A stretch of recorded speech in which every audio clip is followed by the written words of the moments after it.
নমস্কার বন্ধুরা, আমি সুজি আর দই সমপরিমাণ নিয়ে আমি এটাকে ভিজিয়ে রেখেছিলাম। ভিজিয়ে 30 মিনিটসের জন্য আমি ঢেকে রেখেছিলাম। তো তারপর লবণ আর বেকিং সোডা দিয়ে আমি এটাকে ইডলি বানিয়েছিলাম। আর ইডলি কিছুটা বানিয়েছিলাম আর কিছুটা ব্যাটার রেখেছিলাম, এটা দিয়ে আমি চিলা বানাবো বলে। তো সেই চিলাটা আজকে আমি তোমাদের সঙ্গে শেয়ার করছি। সেম মেথড, দই আর সুজি এইভাবেই মিশিয়ে 30 মিনিটসের জন্য ঢেকে রাখতে হবে, রেস্টে রাখতে হবে।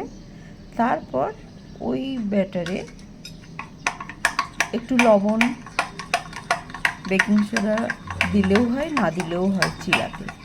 যাই হোক, আমি সেম ব্যাটারেই করছি।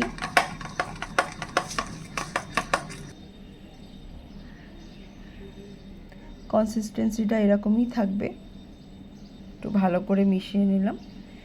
এবার তাতে কিছুটা আমি অন্য একটা পাত্রে নিয়ে তাতে আমি কিছু ভেজিটেবল দিয়ে দিলাম।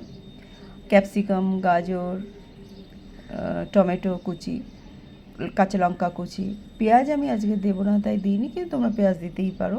তারপর ফ্রাই প্যানে তেল ব্রাশ করে, রিফাইন অয়েল ব্রাশ করে আমি দিয়ে দিলাম চিলার মতন করে।